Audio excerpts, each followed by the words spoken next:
Rond 1900 wie de wijdfienste ijsbaan in begrip in de regio Harkema, Boeleslane en Rottevallen. Een soort oud-Harkemasters weten nog van deze ijsbaan. Ziet ze zien paken is binnen op een mondje groppen. Je kan er een soort oer vertellen. Paken, ik ga je dat je voor een ijsbaan weer. En wanneer die hier kwam. Dat is al heel lang geleden. Dat is meer dan 100 jaar geleden. Dat is ongeveer in 1900 in het ding gekomen. Dat is al heel lang geleden. Hoe heette de ijsbaan? Hartgati. Wat zei Paken? Ja, ze heette het Hartgati. Het Gitti. Vroeger noemden dat in het Nederlands. Hè? En later hadden ze de namen verloren in, dat bij de oorlog ook, in IJsclub Jasveld en omstreken. Dus dat wie hier het café staat er nog en dat wie hier een soort borskip bij al je mensen in hoeven. Dit noemt dat met een ijsbaan of wat? Nee, het is nog gewoon een stuk boerenland. Het is wat verloren, maar ik denk in de lijst van de jaren 50 van de vorige eeuw, toen hebben we nog een keer een jubileum vierd van 50 of 75 jaar, wie de kikken krijgt. Dat wie in 58 of zo. En ik denk dat er in het begin, 70 jaren van de vorige eeuw, toen is daar gewoon is, toen is het voortgang, er wilde geen animo meer voor. En, ik weet niet precies waarom, maar daar gewoon in de voortgang. En dan kwam ik volle meerwaarden met bijvoorbeeld Harkema kreeg een ijsbaan en overal weer van alles te beleven. Dan weet je wat minder. En daarom is hij er net meer. Maar hier wordt in de volksmolen wat ouder altijd nog op een van de mooie groepen bij de ijsbaan wordt altijd nog zijn. Hier in koek en soep in, Paken we door poelen maken. Jazeker, want je moet rennen weer uitrieden of zo.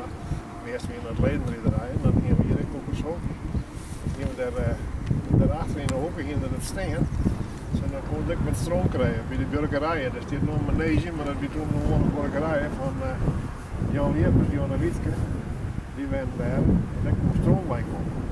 Want we had je zelf een keer gewoon dat we toen we in die verlichte baan erin net en door de ijsbaan weer erin net, toen hadden we hier een keer een verlichte baan gewoon. We hebben gewoon een feest verlichten. Hier op Jal, hier in de midden, in de ronde. Dat is hier een verlichte baan. Nou, dat is al geen volk. Heel hard maar wie is er wat moet bereiken. Dit noemt dat met een ijsbaan of wat?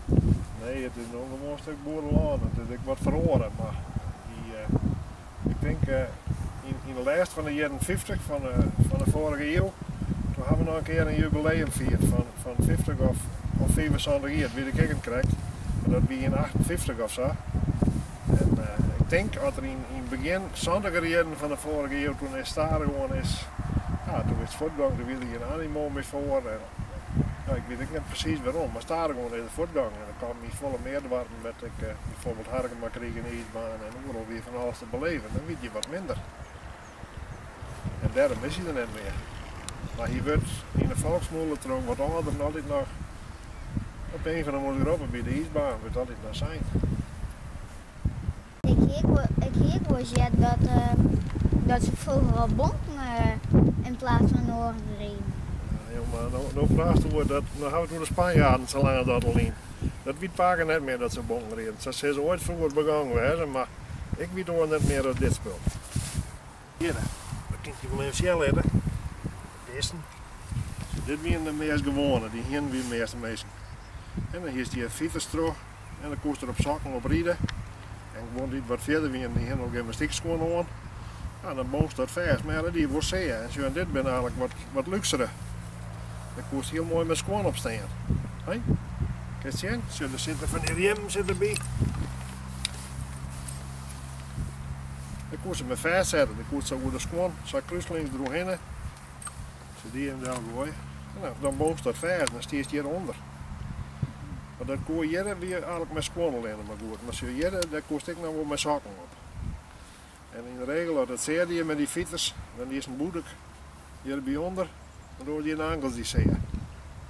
Maar Noorden, nee, Noorden die hier winnen net. Hier hebben we al een boer in de buurt, die hier Noorden. Maar dat die hier omrijden, dan staan we wel een keer te zien, want hier wil ik nooit jongen. Dus dit zijn ouderwetse doorlopers. Dus dit rent terug. Vroeger dan gingen we krijgen die hulden hierop. Dat zijn gewone en dit zijn doorlopers. Maar dit zijn gewoon Friese rijders. Daar reden we vroeger op. Is die wat verhoren ten opzichte van vroeger? Ja, het ziet hier nog heel anders uit als toen. Toen is hier al van dat Meerland, zo neemt wat ik de Mieren. En bij het winter dan stier ik haast altijd onder water, dat we aan de vlakte waar we dan zijn en dan komen we hier mooi rieden. Hier is een hele wereld, ik kon rieden. En bij het meidje ik, het ben gewoon leeg land, datterblom, dat bloeide hier ook al jaar, nou die dingen met al je voet, die heeft nog water, het is al hier verloren. Het is nog wel een mooie wereld, maar het is toen beslist ik een hele mooie wereld. Er weer meer mooiere natuur.